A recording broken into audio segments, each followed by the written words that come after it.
Question, don't hesitate. Say, hey, I got a question here. Raise your hand, something like that. We'll try to answer that because that's what this class is about. It's not just for me to hear what I got to say, but if you have a question, comment on some of these things, it's open to do that. Well, again, we're not doing this topically, but by time section in a sense. We're talking about taking a block of time here and looking at the history of the church, history of the world in general during a specific time period.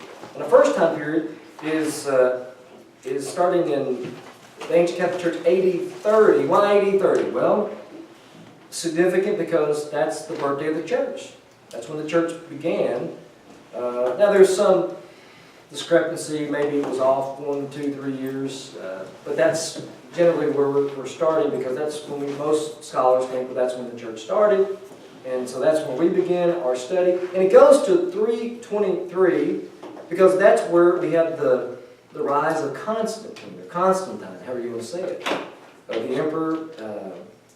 That was a pivotal, that was a transitional time in the church. You know, these first couple of hundred years, a lot happens, and it's the church against the state against the church.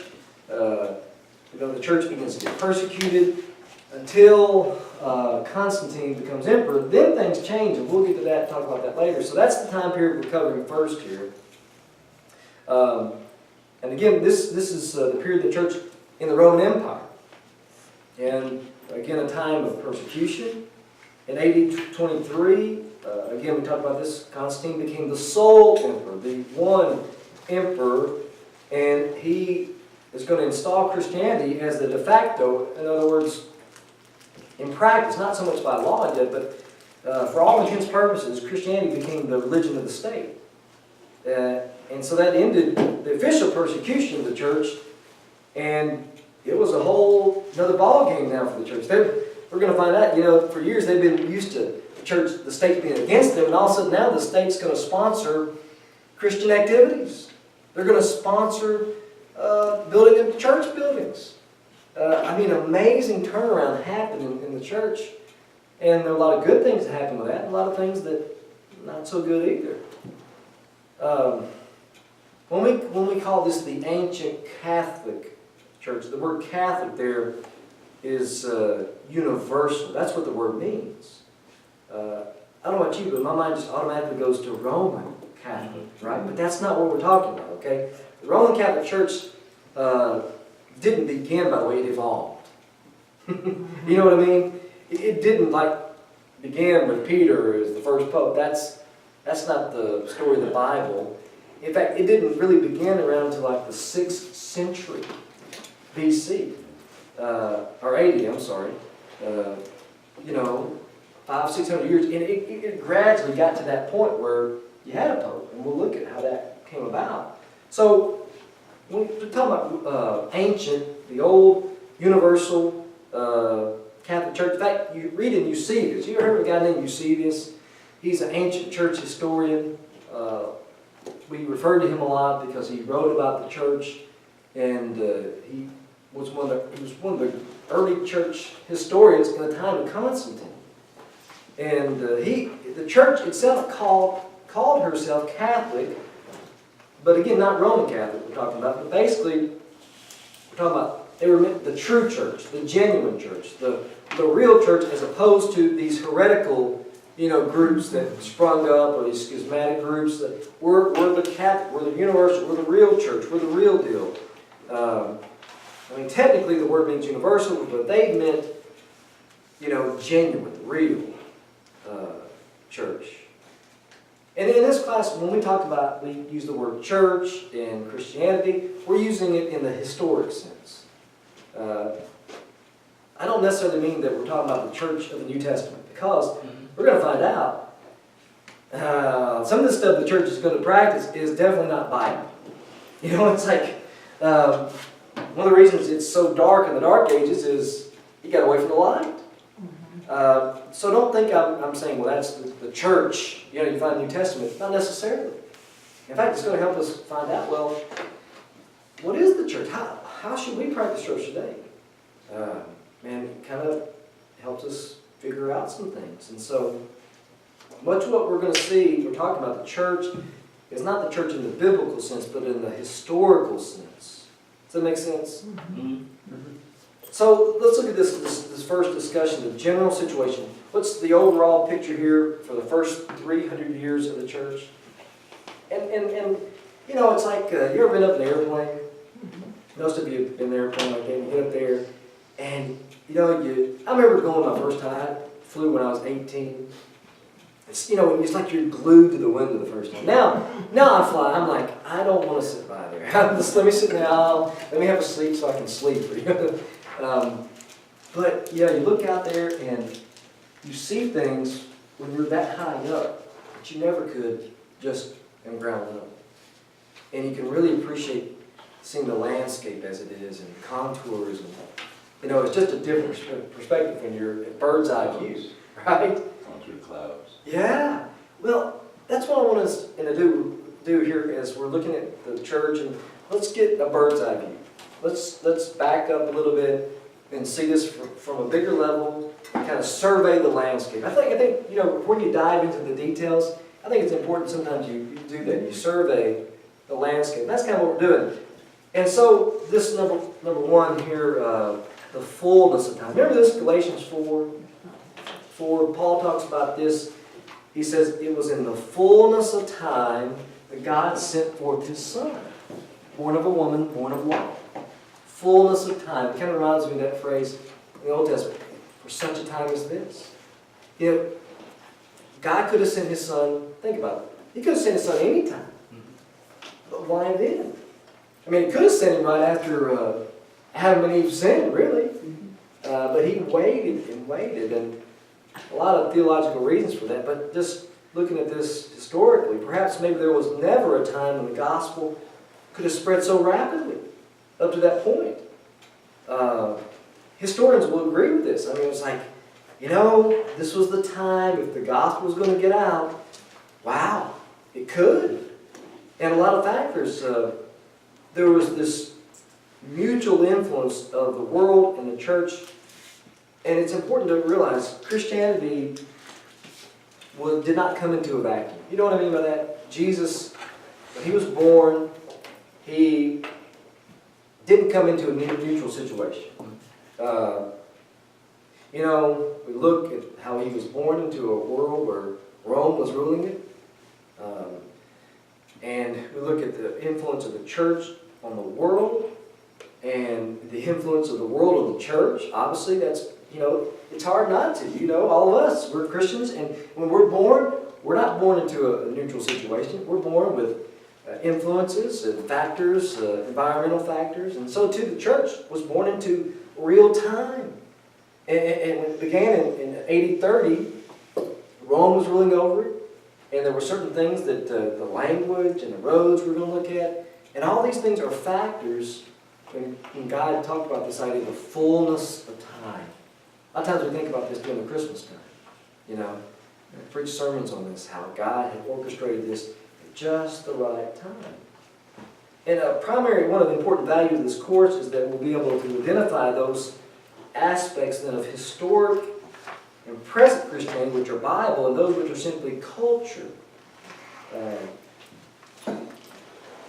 You know, again, the church has kind of always struggled with this, and we do too. I mean, we're no different. What we call Christianity, how we do things,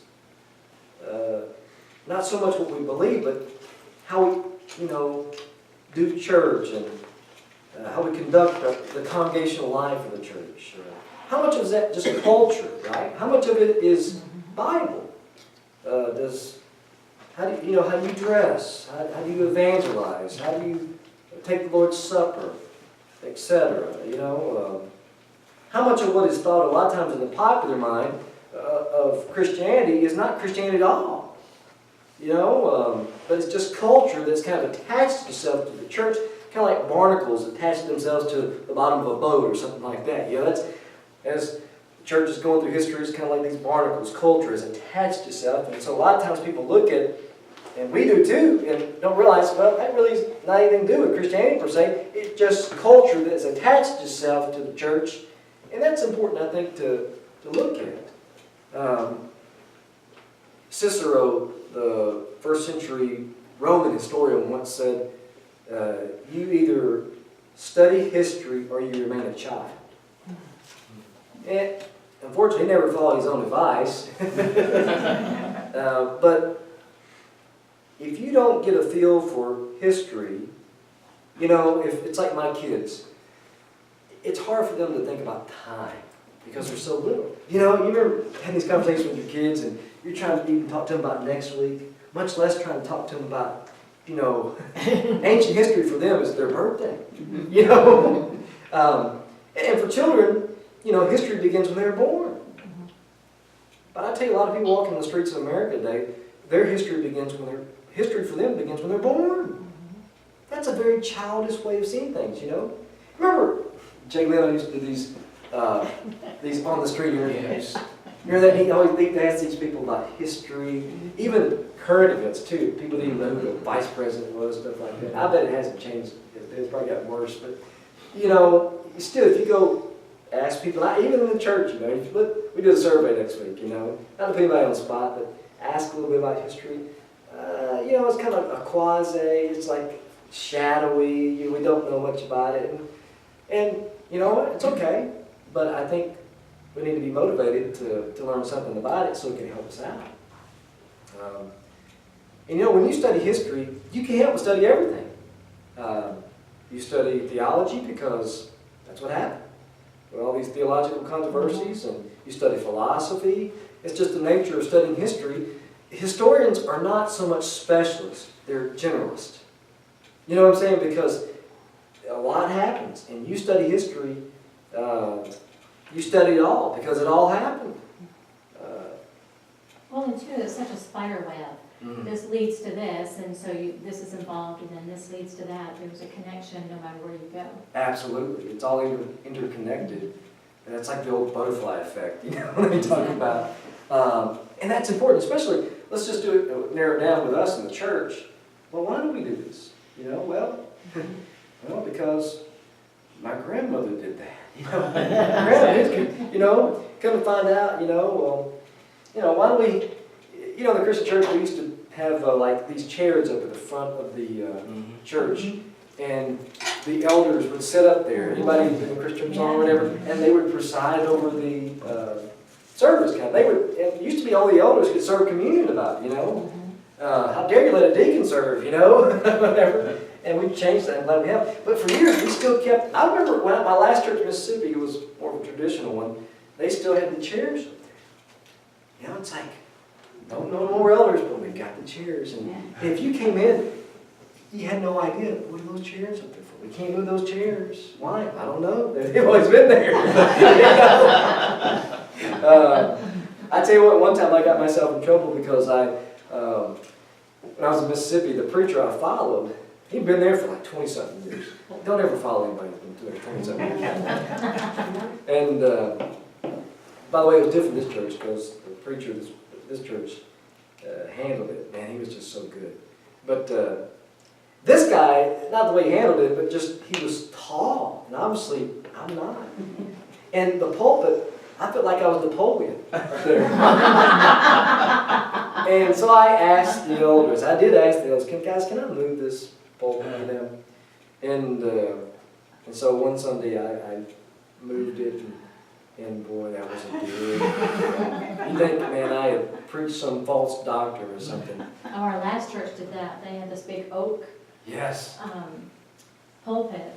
And our new pastor decided he wanted like a clear plexiglass. Oh my goodness. It was horrible. Yes. Man, it's like, I remember Gene Appleton, I think he was talking about this in the Christian church. He says, how do you change your church? Well, a little bit at a time if you're going to do that. You can't just do things. And I learned some lessons. Hopefully I did learn. And he talks about how do you move the organ in the church yourself. He says, here's how you do it, 1 inch every week. Until eventually you got the door. Whatever, I don't know, just finally creeped out the door. Well, I don't know how we got that far off. Yeah, okay. Yeah, 1 inch at a time. Let's come back 1 inch at a time. You know, again, if you study history, it's going to help us identify what the church is supposed to be about, hopefully, and what we do find in the first century church. Then we're supposed to, I think, duplicate what we find in the first century church. We in the Restoration movement say, yes, now that's the church we're trying to duplicate, the one we find there in the first century. And, you know, because that's the one that the apostles set up. But you get removed from that, and we're going to find there's deviations, and standards begin to be put in the 2nd, and 3rd, and 4th centuries. And but you know, it just kind of, I assume, yeah, well, that's the church we want to be like, right? The one you find in the 1st century, right? But not everybody sees that. I mean, a lot of people say, well, it's the 2nd century that we need to model our church after, or others after the Council of Nicaea. That's where, you know, 3rd, 4th century. Or the Roman Catholics, you know, whatever century you're in. That's where you find your church at. And so, what do you call a preacher?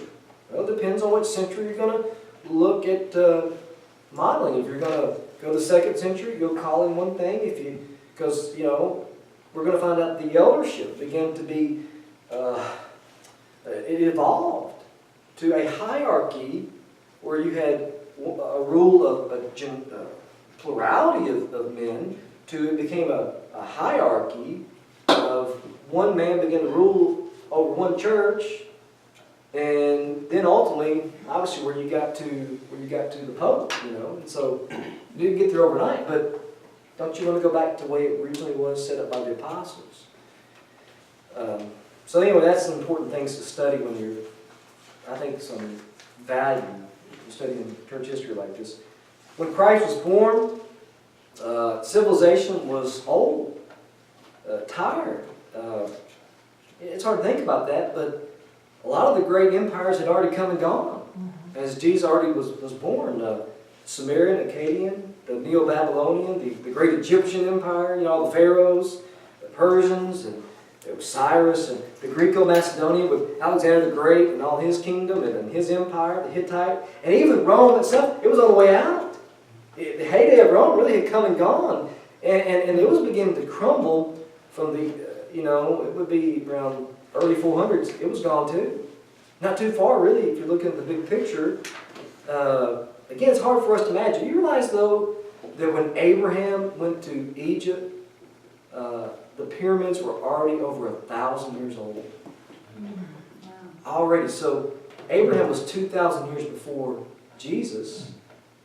So, man, you think about that. I mean, we think of just old, but Abraham, 2,000 years before Jesus, the pyramids had already been there 1,000 years. So that kind of puts things in perspective. So there was this, in ancient culture at this time already, there was this deep-seated longing for something more. Cultures, great cultures, have come and gone. What are they giving them? Only disappointment. Rulers have come and gone, yes, but in the end it's kind of like, yeah, we've had some great philosophers, Plato, Aristotle, some great conquerors, but what we need is not a conqueror so much. What we don't need is an educator. We need a savior. And people are starting to understand that a little more. You understand why God waited, that all these things come, fall, rise and fall. Look at Rome. Rome had gone from a republic and ultimately to the empire it was, and there were some factors which caused the republic to dissolve because it began to expand, and it just couldn't just structurally support as broad as it got, because it was made for these to rule over these small city-states, and it just couldn't handle how far it reaches. They would just kind of set up a sign, basically, hey, property Roman Empire, we own you or whatever, but people just ignored it. And it wasn't meant the way it was structured originally to be able to handle how far extended it really was. It overextended its hand.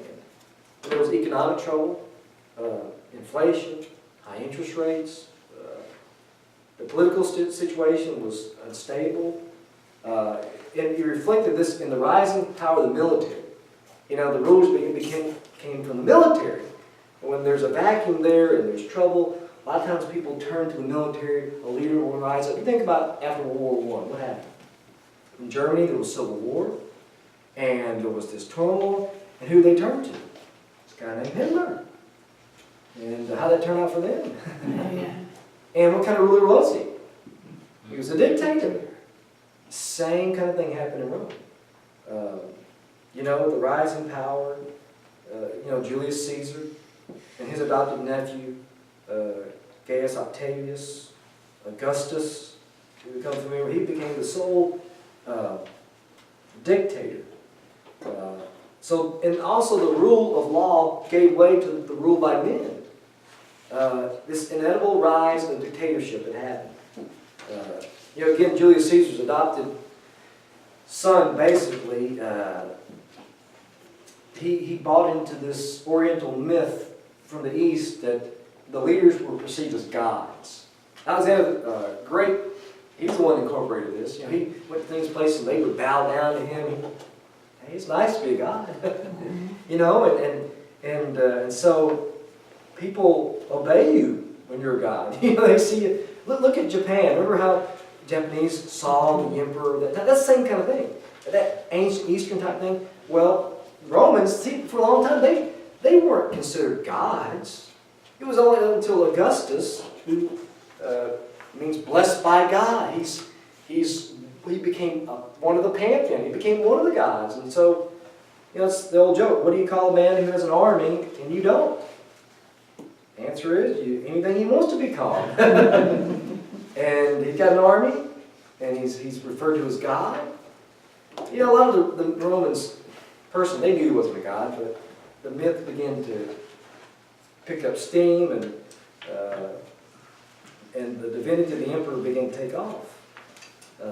And, you know, Augustus, as far as just his ability to rule and bring Rome together, impeccable. He was one of the greatest rulers.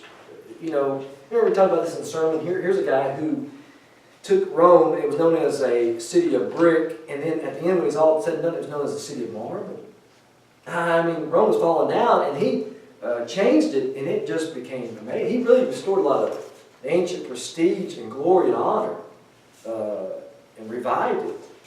As far as the political situation, I want to get some maps up here. By the way, we're going to get a big flat screen TV up here so we can do some PowerPoint pictures up here. And so hopefully I'll get that hopefully before this class is done. That's going to help out be able to put some nice maps up here. But the East, most people in most culture, that's where it came from, the East.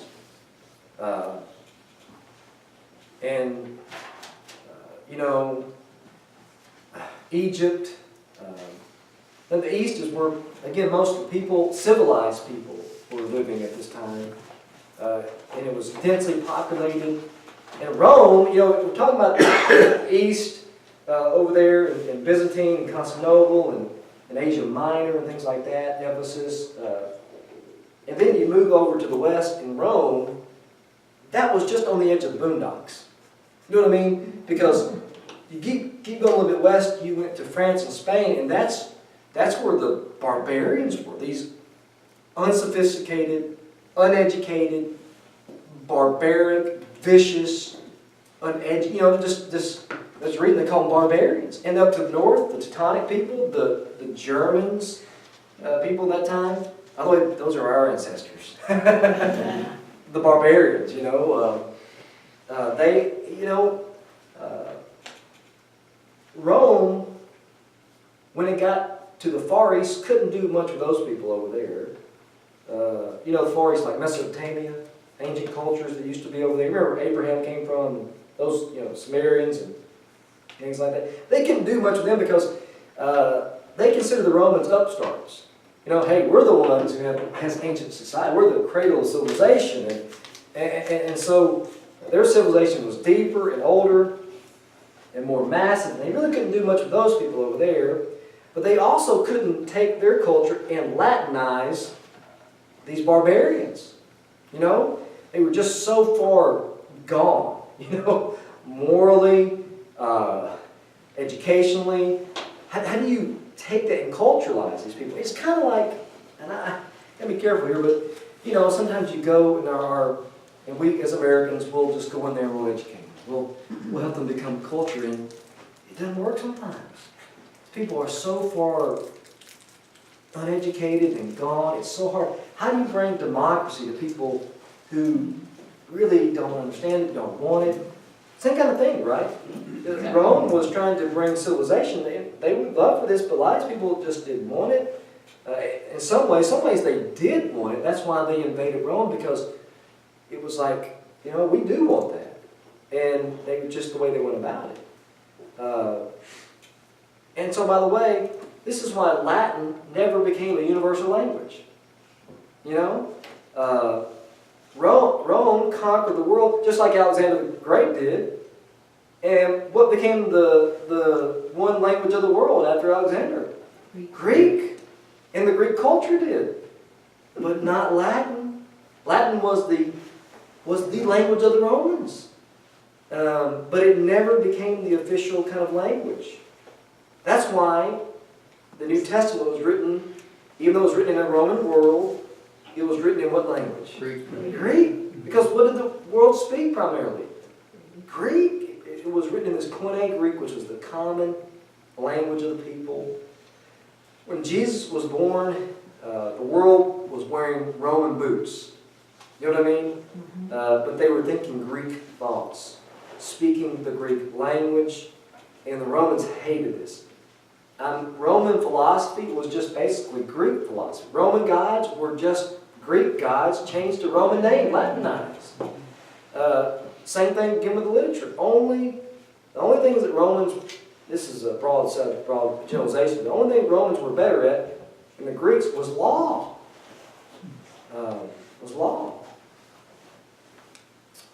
Number 4, there was really one of the advantages was no political barriers in the Mediterranean world. The travel was pretty easy then. And then there was also this 200 years of peace. If all the time in the world Jesus could have come, there was this small window when one of the things that Romans did were good at was also the military and their military might. And they made the seas safe pretty much from pirates. They were good as far as keeping rule and order in the empire.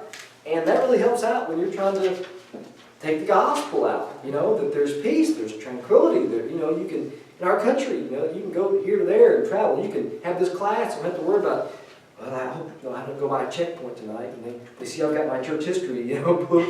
There was none of that, per se, is in the Roman Empire. That really helped things out, that there was peace. For the most part. The Roman peace, Pax Romana, the Latin way of saying it.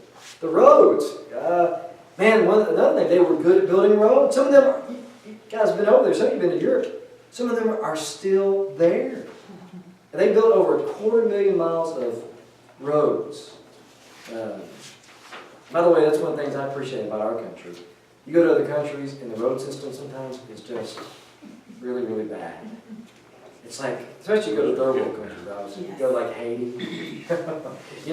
Like from here to Orlando, for us it only takes us 45 minutes or whatever, But in Haiti that would take you like 8 hours, something, just ridiculous. Well, the Romans really helped bring these good roads and made travel that much more easier, which plays right into the gospel. It's come into play. You got evangelists traveling out, people taking the gospel, and now they've got travel that's made easier by peace. The roads are paved, in a sense, And so a lot of these factors, Roman justice under law, rule by law versus this pure dictatorship. Now, obviously, Rome turned into a dictatorship, but Paul, think about it, he could invoke his Roman citizenship and have the magistrates of Philippi scared to death. Hey, do you know that I'm a Roman citizen? I got rights. You can't just beat me without reason. And so law was an important component of the Roman Empire. And Paul could get out of jail basically by appealing to Caesar. To Caesar to I appeal. And so that he used his rights as a Roman citizen. And he helped out. One of the great gifts of the Roman civilization is what is right? Well, what the law says. By the way, our system of laws, sometimes you hear it say, what's built on the Bible. No, it's not. I mean, obviously there's some principles there, but our law system is built on the Roman law system. By the way, have you noticed how much of our laws are written in Latin? You know, they have this Latin terminology. Where'd they come from? Rome. We have Rome to thank for that. And again, the common language was Greek. You know, on the day of Pentecost, even though Peter, there was message spoken in a lot of different languages and dialects, but yet, you know, there was really one common language. And boy, that's a lot easier. If you ever had to speak through a translator, and man, that's difficult. When I've been to Venezuela or Haiti, places like that, you know, it's like there's a disconnect. Even though I've had some really good translators, it's like, you know, it's just one more barrier. I have a hard enough time talking to you guys in English, you know, versus somebody trying to take mine and then translate another language, because there's going to be things that are just not going to connect. Be careful. Don't ever tell a joke, you know. Those jokes just don't translate, you know, a lot of times, you know. You could offend people, by the way, too. You know, we think it's funny, man. They think, you know, they walk out on you. Usually just try to stay away from jokes, you know. You go to Haiti or something like that. So again, there was this underlying common culture. Even the Jews themselves, they had been influenced by Hellenization, by the Greek culture. We're going to mention this, Hellenized. It means this Greek way of thinking and understanding. Even the Pharisees themselves, they didn't want to admit it. But even in Jerusalem and in Israel, the Greek culture was very prevalent. Everybody spoke the Greek language. And the Greek theater was there. And so I think that's important to understand. As far as the intellectual situation, again, we're just doing background here to help us appreciate how the church came into being, what they came in, the situation was like. There was problems created when the gospel moved from its Jewish context, you know, Jerusalem, Israel, and then it goes out to, you know, places like Asia Minor and Rome. There were general conceptions. How did people think? By the way, remember they had this Jerusalem conference, Acts chapter 15? You know, now the gospel's going to the Gentiles. Now, what do we require them? They're used to living in a Jewish system, Jewish worldview, you know, circumcising their kids and dietary laws. And even though they became Christians, a lot of them kept those dietary laws. Now, a lot of them didn't do it because it was for salvation. They were just comfortable with it. Now, some of them were trying to make it, you know, you got to become a Jew as well. And Paul said you can't do that. But they did say, you know, there's certain things that we need to consolidate here. You know, you need to stay away from idols, obviously. Certain meat with blood and things like that. So they had a whole conference. That was the first conference, you know, there in the Bible to figure out, what do we do now that the gospel is going out not just to Jews, but now to non-Jews? And they struggled with that. What about a belief in deity? Well, Augustus had, reestablished the ancient glory of Rome, which meant he established a lot of these ancient gods and ancient, you know, have you ever looked at these Greek gods and their culture and their characteristics and things? You talk about a contrast between, you know, the Greek gods, Roman gods, and the God of the Bible. I mean, it's good study in contrast because the ancient Greek gods fell somewhere between Superman and the Seven Dwarfs. I mean, you just never knew because they weren't these high, holy gods like you find, you know, the God of the Bible. The chief god Zeus, he was caught in this adulterous affair. Their gods were fooled. They lose their temper. They murder one another. It was like a soap opera, you know. This is the ancient first soap opera. Was the the story of their gods. Well, they were created by men. Yeah, that's what Paul talks about, yeah. They were made in the image of man, not, we were made in the image of God. They're the kind of gods, you take out to go get a beer, but not you fall face down on, you know what I'm saying? I'm not saying I do that, but I'm just saying, they're not the kind of gods that, you're going to be respectful of as much. You're going to bow down and worship. You might meet them in the bar, but not in the temple, you know what I'm saying? That's just kind of the culture it was. And there was superstition, obviously, in the day. People were anxious and wanting to see miracles. The prevalence of superstition affected even the church. 3 important ways. And let me put this. Tertullian talks about this, the persecution of the church. A lot of times the Christians were to blame for a lot of the troubles that were happening. If an earthquake happened, if some natural calamity happened, even a natural disaster, they would say, oh, those Christians. I mean, everything's going fine until they came into the picture, and they were the scapegoat, in a sense, right? It's kind of like what Nero did. We're going to find out when Rome caught on fire, and some people believe he set the fire. Well, he blamed the Christians, It's easy to do. In that kind of the way things happen, they know those Christians, 2,000 years things. Look, Tertullian, who was a Christian, a writer, I included this in his writing Apology.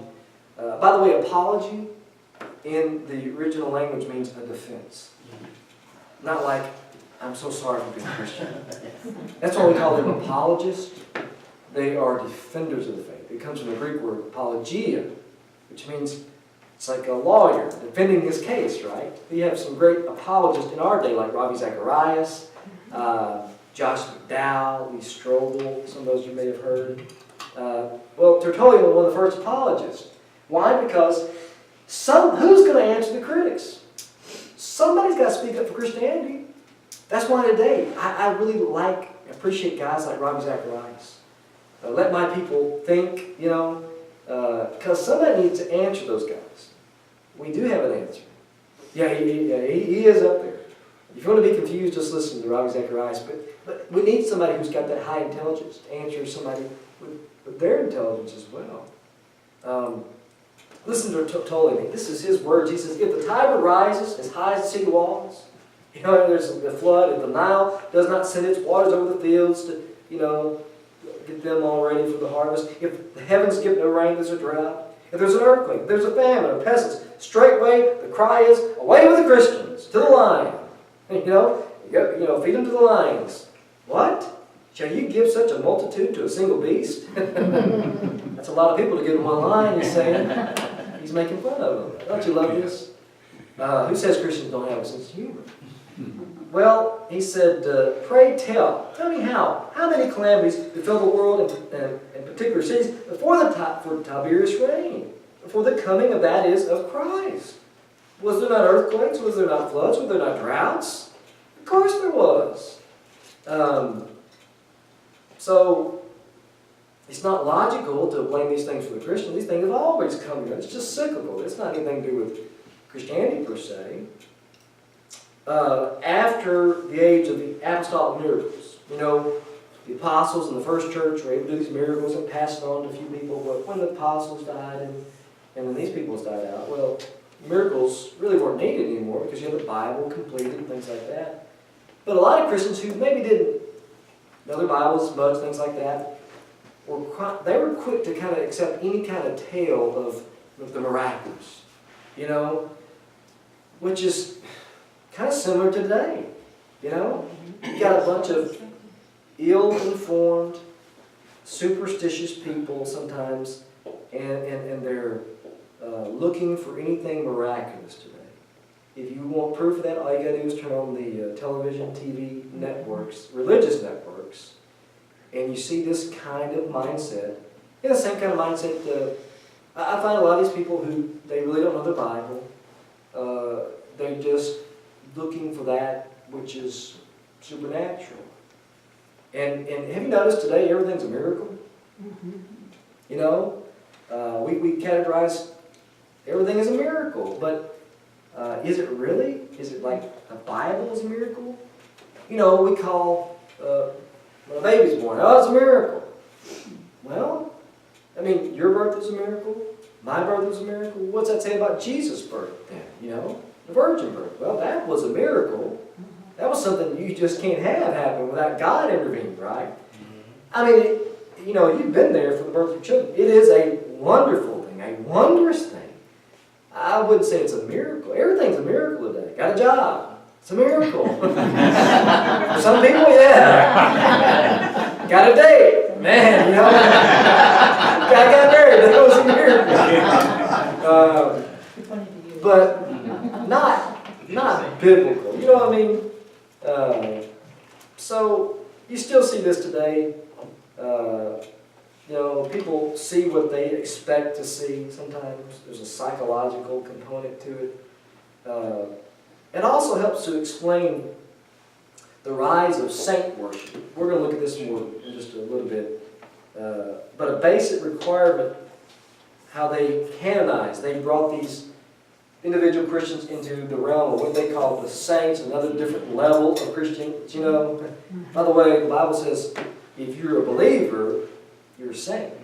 So, there was a lot of things wrong there, but the Christians began to basically worship other Christians, in a sense, put them on a higher level than they should, and a requirement to get into sainthood was some of these people be able to do miracles.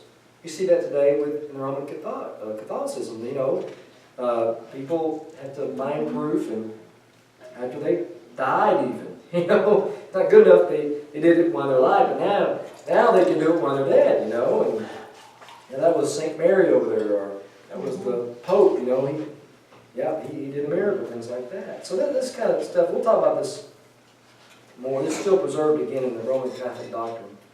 Hey, it's 7 o'clock. I'm going to give you a break for about 10 minutes. We'll come after 10 after. If you need a restroom, grab the water, something like that. And you guys can do that. It's a miracle. Were you Green Bay? Well, I am. Okay, we're now at the bottom of page 2, the religious situation. As far as what was going on in the world, and the pagans obviously have their old religions that have been around a long time. Belief in the gods was kind of dying out, fading in a sense, when Jesus was born. And eventually Christianity, we're going to find out, destroyed formal pagan worship. You see this already come to play in the book of Acts. In the book of Ephesus.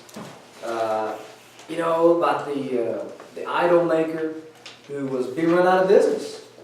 You see this, Paul comes into town, or the gospel there, and they complain, hey, these people are turning the world upside down. Well, I always kind of think, well, not upside down, they're turning it right side up. And they were shutting down, people were going away from the idols, and because in their hearts they were knowing, a lot of people were understanding, you know what, this got us anywhere. This is absolutely tomfoolery. This is silly stuff. And so Christianity, with its intellectual, high morals, made sense. It all fit together. A lot of people are like, yeah, this is way better than, than the old game. We got a new game in town, and it's the real deal. And so it really kind of closed down the temples and temple worship.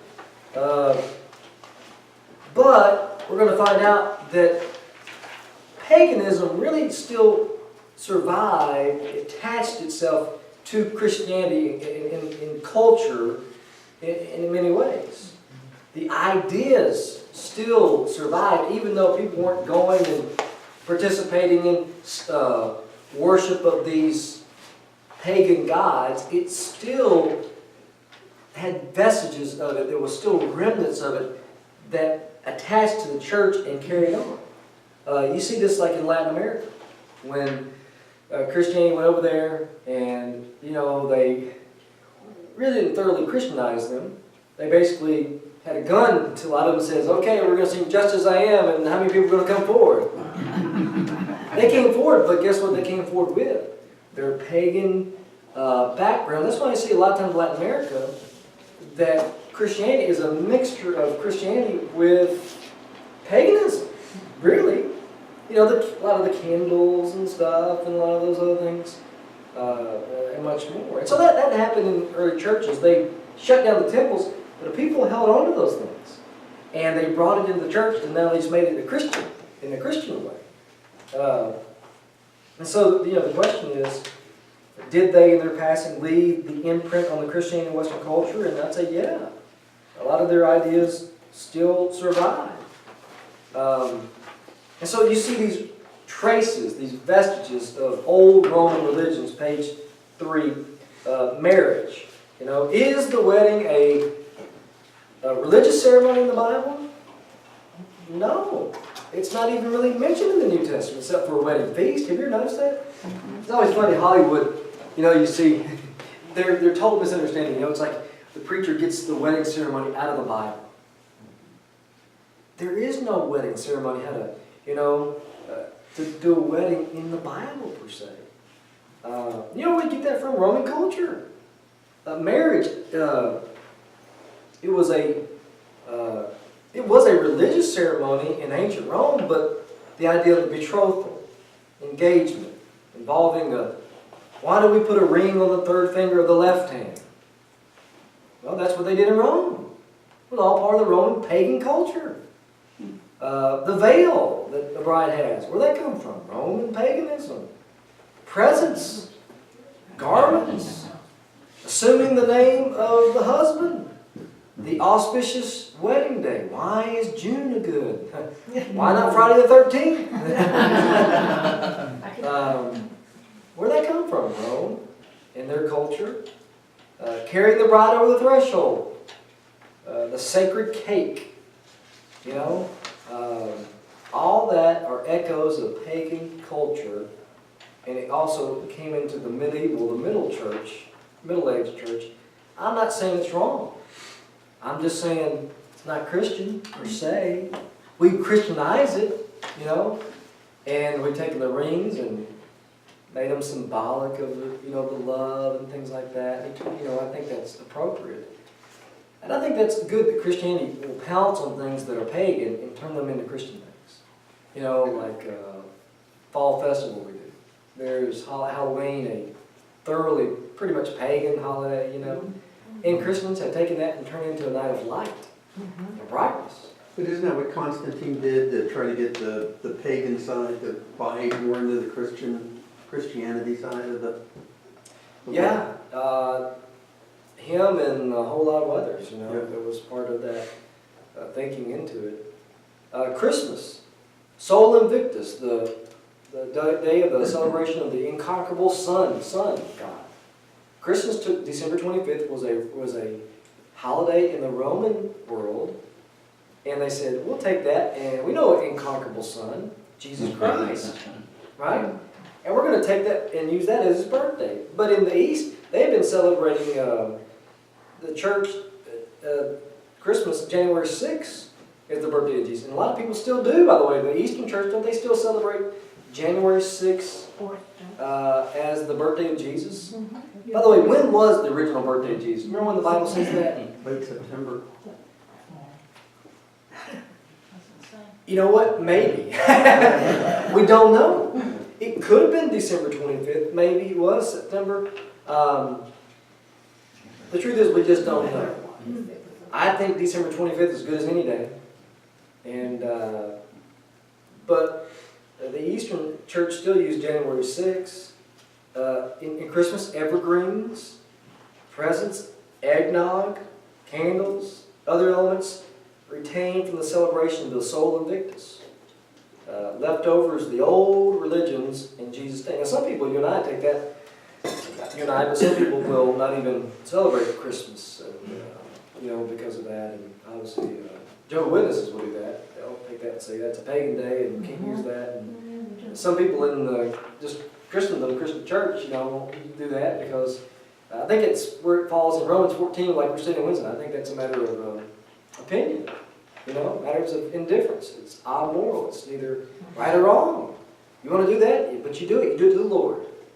And I can't judge you for that. You don't judge me either, right? We just say, hey, God bless you.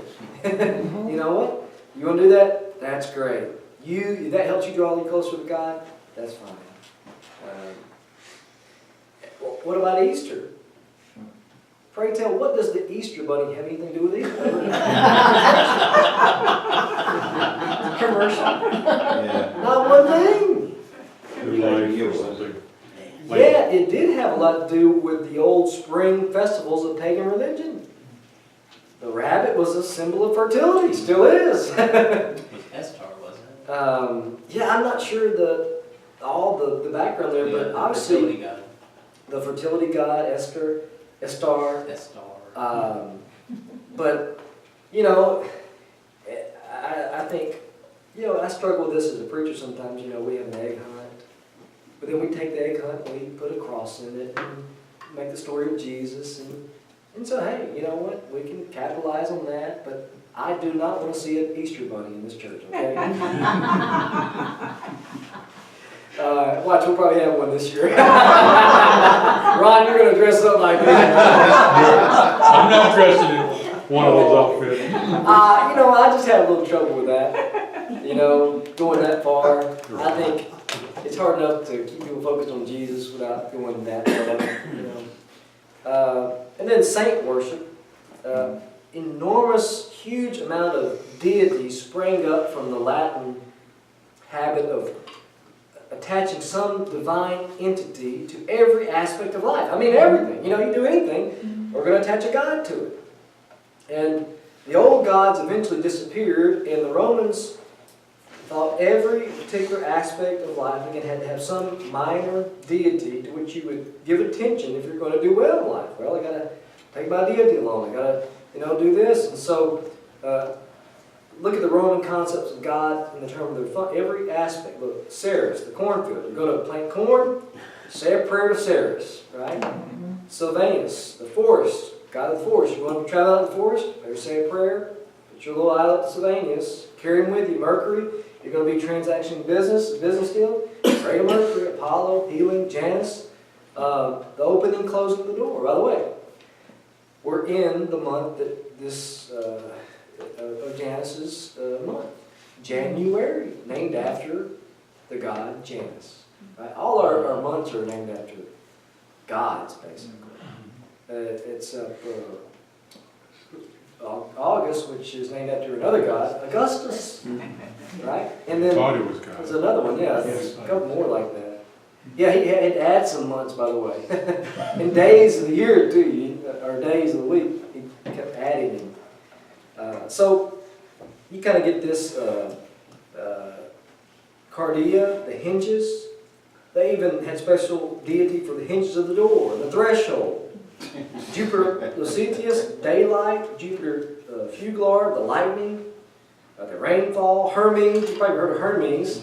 He was the god of the messenger. He would bring the message to people. So we have a whole field of study in Christianity called hermeneutics, named after the god Hermes, where we talk about how do you take God's word and interpret it correctly, right? And so when I took a course in Bible college, I took a whole semester on hermeneutics, named after this god. Nothing to do with him per se, but Hermes just means, you know, interpretation, understanding. And so... And delivering of flowers. And what was that? And delivering of flowers. Is that on there too? No, Delivering flowers. he's the FTD. Oh, FTD, yeah, I got you. Terminus, it means the end. You know, you want to stop trespassers? Well, you know, today we put up no trespassing signs. They would put up a symbol of the god Terminus to keep the trespassers, ward them off, you know. Put hex on them. Terminus, this is the end, no trespassing. And they would accept this and a ton of others. And any new one. Oh, we got a new one? Okay, let's add him to the mix too. And then this carried over in Roman Catholic, basically, understandings. You know, today, Roman Catholics have all their patron saints. Man, you know, you got cancer, there's one. This is who you talk to. You got mental illness, and you talk to him and yourself. All three of them. I'm sorry. You're in labor? Well, you talk to somebody, and the blind, invalids, farmers, you better talk to George. Fisherman Andrew, St. Andrew, that makes sense. He was a fisherman, you know. Hey, dentist, Apollonia, Thomas More. You heard Thomas More Law College? Lawyers, and boy, don't they need a saint. Michael, you know, helped protect, policeman.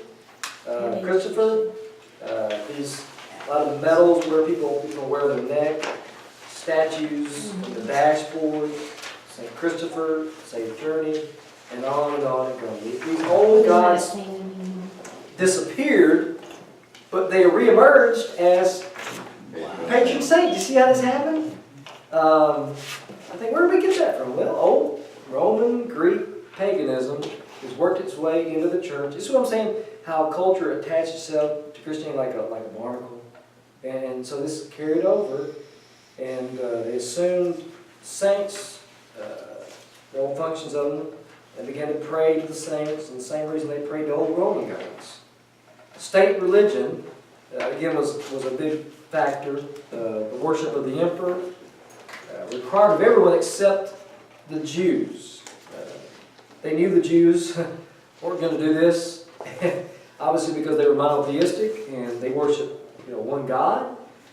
And so they were a special case, and they really didn't worry about that. There were some clashes, but it was a patriotic religion. It was this myth to unify the Romans. Hey, and there was an understanding. Roman state religion is one of the things we're going to understand as far as understanding the persecution of the church. Christians are going to have to say, if they were a good Roman citizen, Caesar is Lord.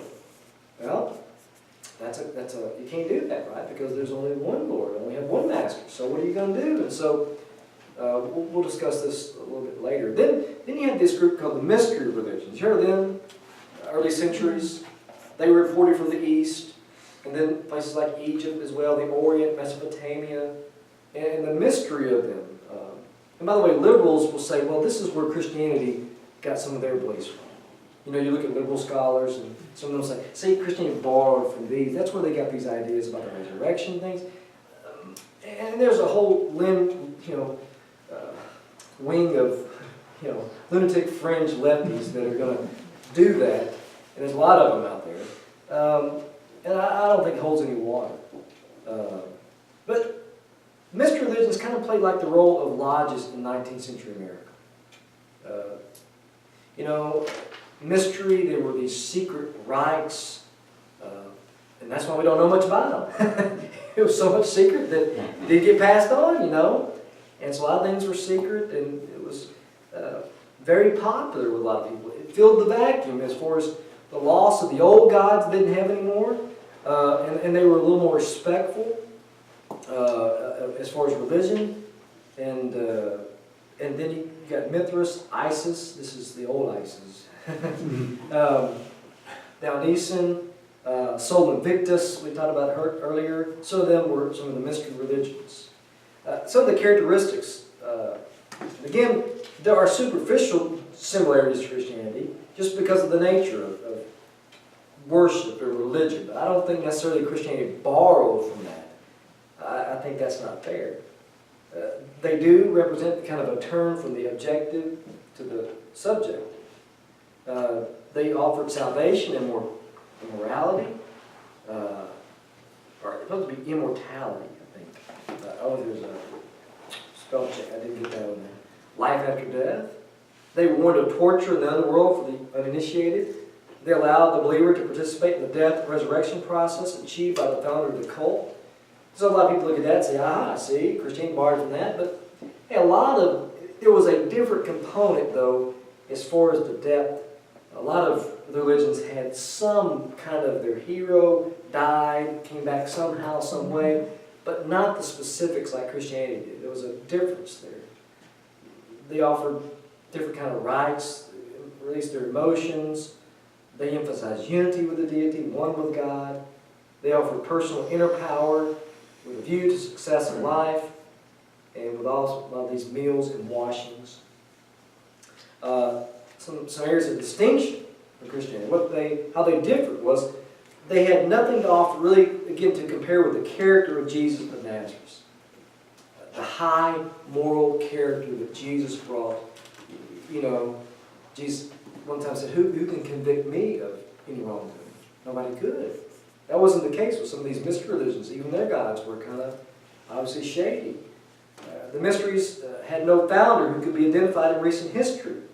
Again, their heroes were people that were like, you know, it's kind of started out like Star Wars a long, long time ago. Somewhere, somehow. And yet Christianity says, well, here's it in Bethlehem. You know? And then they go to Nazareth. Or then they go first to Egypt, then to Nazareth. And he grew up there, and there was real time, real people. So there was a distinction. You know, you begin to read some of these things, and the liberal scholars can make these claims, but then you get into the details and say, no, there's a big discrepancy here between Christianity and these old pagan. We didn't borrow from that, you know.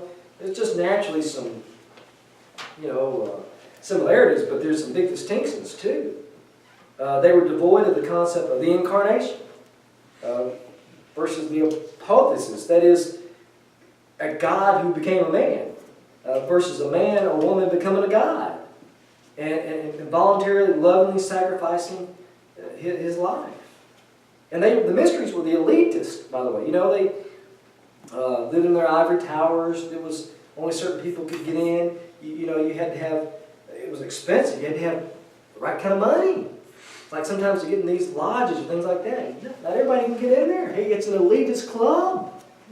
And yet the gospel is far from that to anybody who would come. And a lot of times it was the poor who did. They were devoid of moral earnestness, worldly, no preaching of morality. And their secretives, they stood in contrast to the gospel, again, which was announced to the world. Go into all the world, preach the gospel. There was this more transcendental secret stuff. They were tolerant of other religions. And usually they offer themselves as a way. One of the ways to God, Christianity is known as what? The way. And the mysteries offered no ultimate victory. Whereas Christianity teaches this cosmic redemption. Redemption for man for eternity. So the mystery religions were different and I think inferior. What are the charges that Christianity again borrowed and adapted from the mystery religions? Maybe they influenced the language of Paul. But that again is far from being certain. Mystery language is also found in this Qumran literature before some of these, and it's improbable that the mystery religions influenced the form. You know, certainly they did not influence Paul as far as his content of the gospel. What about the influence of the mysteries of the old Catholic Church? We're talking about the early church. Christianity could provide that which the mysteries could only promise. Real life, eternal life, real unity with God. They influenced the rise of the cult of the Virgin Mary. Isis or Horus. One of the reasons the cult of the Virgin Mary grew comparatively rapidly was because of the existence of these mystery religions and the popularity of them. They were very popular with the people. And for instance, Isis and Horus, this mother and child mystery religious figures in Egypt, and their statues later came to represent, and guess who? Jesus and Mary. And they just renamed them and became the Holy Virgin and Christ, the Christ child. But originally it was Isis and Horus. So that kind of prepared the way for the cult of the Virgin Mary that came in church history. And also they influenced the evolving sacramentalism. This magical value attributed to ritual apart from spiritual apprehension or moral transformation. In other words, you got the right person who's got the right credentials, who can say the right things. Doesn't matter if you believe or not, but ex opere, like say the right stuff in the right Latin. that's all that matters. It's kind of this magical power assessed to the person, like the preacher. They became almost the priest. And you see that in the mystery religions, and it carried over where some of the Christians were seeing, Roman Catholicism.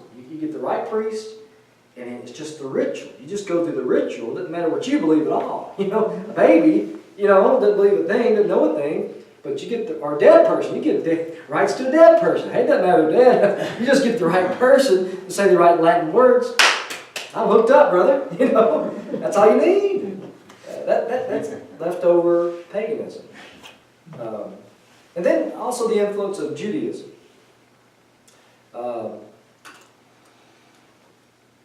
How did it affect early Christianity?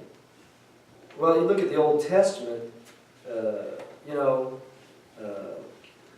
and certainly it obviously did affect Christianity, and that's rightly so, but also you had these Jewish apocalyptic literature that dated back 100, 200 years before Jesus. And you see these, and many new apocryphal works appeared. You know what I mean? Apocalyptic type. It's like Revelation is apocalyptic. It's highly symbolic, highly figurative language that was used, like the book of Daniel, And so some of these books popped up in between the close of the Old Testament and the writing of the New Testament, and they were modeled like the book of Daniel sometimes, and Ezekiel, and like would be Revelation. They're very apocalyptic. They weren't Bible, and some people in the church took them seriously enough to kind of say, well, they should be in the Bible. Enoch is one of them. Baruch, the Testament of the 12 Patriarchs, and the fourth Esdras. And a lot of it was very speculative. There was a lot of speculation involved in it. And people like that stuff. You turn on the TV, and you turn on these people like the Van Impe's or whatever. This couple that makes these predictions, here now, and this is going to happen, and this is going to happen. People love that kind of stuff. That kind of stuff sells books. The Left Behind series and all that. It's just people love it. And so it's been the same way for many, many years. No different back then. And it's just some of these books were thought, well, we think this might be Bible. And so this really became important for the medieval church, the Middle Age church, and how people really were looking for something like that, and they attached themselves to that. What about the institutions of Judaism? Synagogue actually kind of affected a model for the early church buildings, but the synagogues were just basic structures. You could, by accident, model a synagogue by not even realizing it. Just because you had to have somewhere to stand, somewhere to sit. So, these basic square buildings, sometimes the early church buildings were kind of modeled after that. And that makes sense, though. Sacerdotalism, that is this priestcraft, or the Jewish priesthood became kind of the model, we're going to find out later on, for the priesthood in the church. The evolution of the priesthood in the Roman Catholicism, how it evolved. And you see a lot of similarities between Roman Catholicism, their priest, and the Old Testament priest, don't you? You ever notice that? How they perform all the rites, and it's like they're in the temple, right? In the tabernacle. And not so much what you see in the New Testament, but what you see in the Old Testament, right? And that evolved. That happened over time. And then the eldership, in some ways, perpetuated this simple arrangement of leadership in the synagogue. Somebody's got to be in charge. Usually somebody's got to lead, and there was a group of men, and so also in the church there's a group of men. But that's described by the New Testament itself, but there's some carryover, just by the way things are by nature. And then the diaspora, it's a way of talking about Jewish dispersion. This guy Harnack, in his Mission and Expansion, says he estimates that of the 55 million people in the Roman Empire, 8 to 10% were Jewish. And they had quite a few people in the Roman Empire. Because one of the reasons, the Jews were the only people who really raised all their children. You know what I mean by that? A lot of them were going to find out, left their babies out for exposure. If it was a girl, throw it out to the trash. Any kind of deformity, gotta go. And we'll look at this maybe next week, but they would take them to a place where it was kind of like the dump.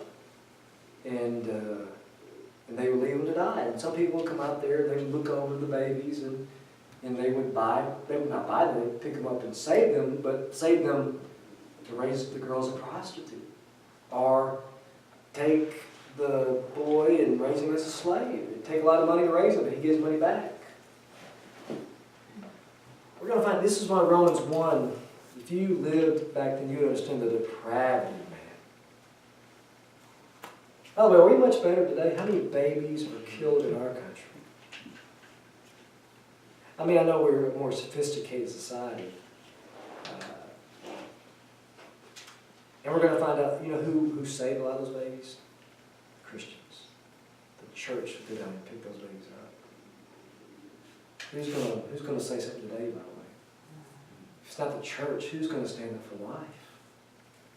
You see how this really comes to play? It all comes in a circle here.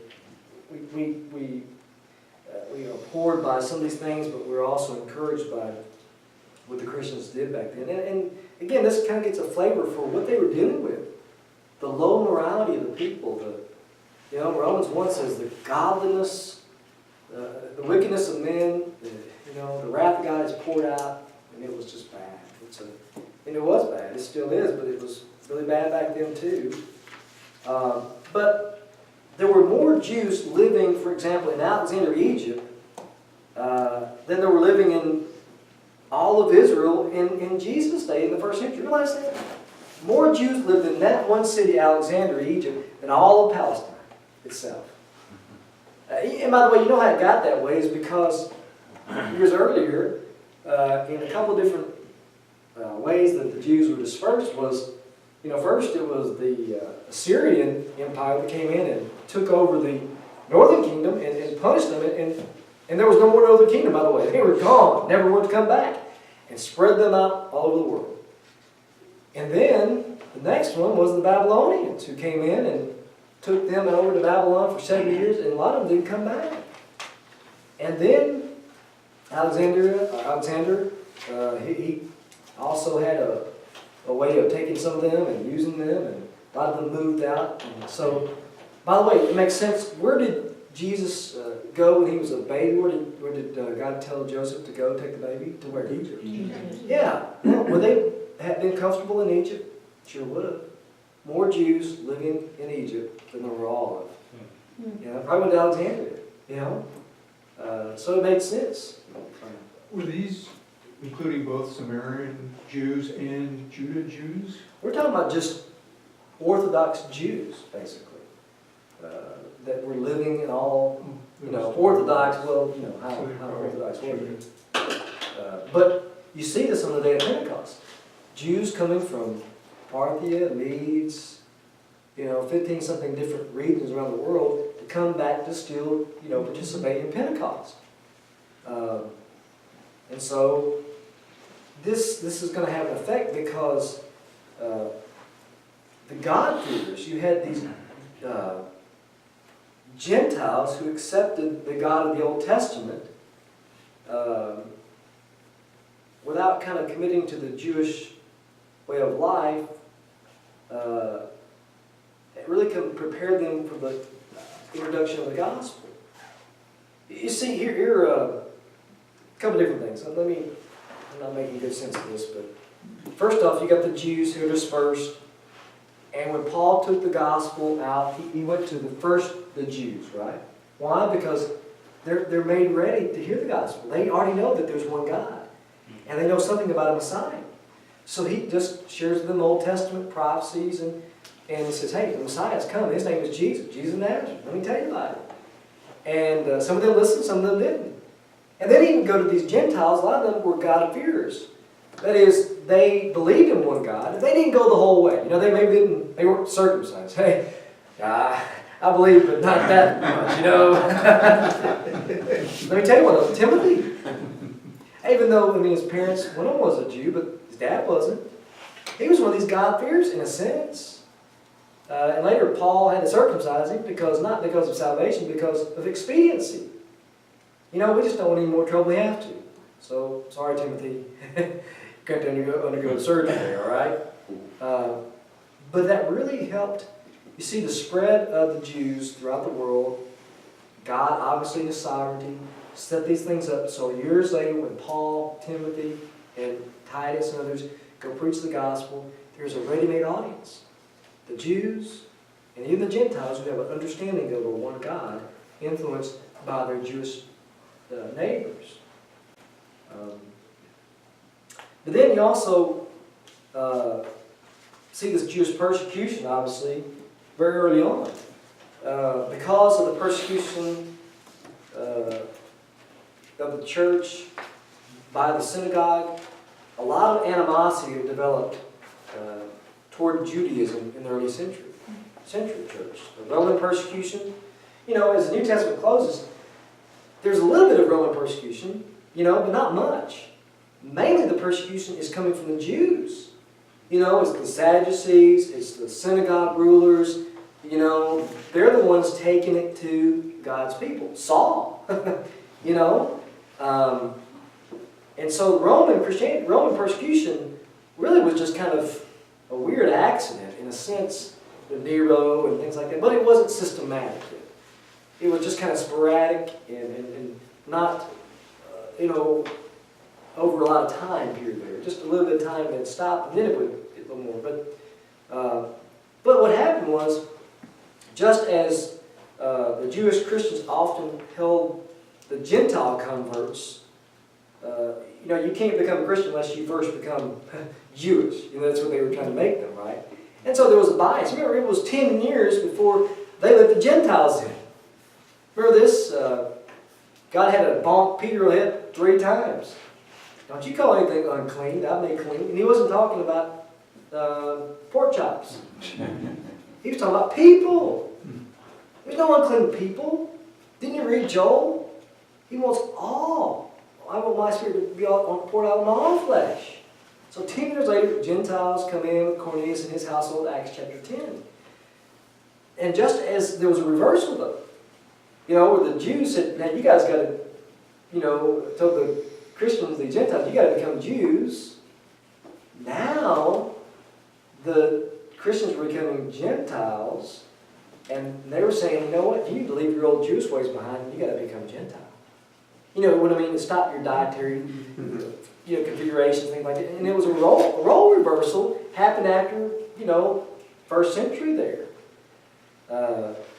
And really the church began to kind of treat some of the Jews pretty badly. There was a moral situation, degeneration, we talked about this. Again, you come to Romans 1, which is just a very terrible indictment of mankind. You understand, divorce, very rampant. There was a moral laxity, depravity, a general lack of morality. There was nudity everywhere. They had these spectacles at Rome. People by the hundreds dying, these terrible deaths in the arena. And people up in the stands were having open sexual intercourse. Heterosexual and homosexual. Just, it's like going to a football game and it's like, wow, it was just very pornographic. And again, the debasement of women. It was Jesus who took the standard of women and raised it up. Even the Jews had fallen prey to, not treating the women like they should, not because of what God told them, but because of culture. Aristotle influenced Jewish men. His views on marriage and divorce and slavery, obviously, the exposures. This is what I'm talking about, babies. Again, the Jews were the only ones, that's why they were increasing in population more than even some of the nobles of Rome, because the nobles of Rome, they didn't want to be bothered with children. And so they would, again, pick and choose. Sometimes they didn't want to have kids. They had a kid, they just leave them out to be exposed. It was modern, that was the abortion of the day, in a sense. In fact, Augustus had to bribe the people. He would give them gifts, tax breaks and things, if the Romans would, raise their children. Because the nobles were dying out because they would just want to have fun. They didn't want to be bothered with children. By the way, doesn't that kind of sound like our society today? I got 4 kids, and we go to McDonald's sometimes, and I get these looks like, how dare you bring 4 kids in this room? Who do you think you are? It's almost people look down on you because you have kids these days. That's just a generalization. A lot of people are great, but it's, what I'm saying? It's just like, a lot of people, I just want to have fun, I want to do things myself, and obviously having children put a cramp in your schedule, They didn't want to be all bothered with kids. They wanted to be free just to run around, and all that goes with that. And so, again, the Roman spectacles, the things that happened there in the arena, it was just filled. And, Suetonius would write about Nero, how he took for himself a young boy as basically his, husband in a sense. Everybody's like, well, that's what we wish Nero's father would have took. We had no Nero. But one of the reasons the church grew was its high morality, its high ethics, its intellectual respectability compared to all these other deplorable, unreasonable, illogical, they were sick of living in the gutter. People eventually get sick of that. Not everybody. But the well runs eventually dry. You keep going down that road, there's no joy there. No joy, no genuine happiness in that kind of life. And if our culture keeps doing that road, usually what happens is there's a revival of sorts. People find out their lives don't work that way. And this creates a thirst for something better. Not everybody, but some people understand that.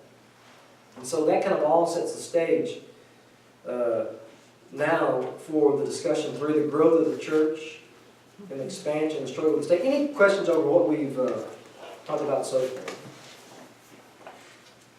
There's no pictures in these. Yeah, sorry about that. That's another class. Thanks, Scott, there is one. I got one, okay? I noticed the same problem with this book you gave us. Yeah, there's 9 pictures in there. Let me tell you another problem we just found out. We got one of our books, and see if you can see anything wrong with this. Upside down. Is that in all of them? No, I hope not. If it is, if you do have one like that, let me know. Is that the whole 3rd book or just that page? No, that's the entire book. Oh. Is there some kind of subliminal message there? Kind of like church history. Upside down airplane stamp, you ought to keep it. I think I'm going to keep this because it's very symbolic of what the church did to culture. Turn it upside down. First and last. What I'm talking about, There's a church? sermon in there. Oh man, this is a great illustration. Is it backwards too? And backwards as well. Mirror image? There's a It's just upside down. sermon coming up. Text and word just upside down. It's just got the cover on it saying background. Right. They just put it on. There's a sermon in there. Somewhere. Hey, that could be your illustration. You want up your. I'm not going to go on because we'll do discussion 3 and do your reading. I think I'm not sure where you do the addendum. If that's it, but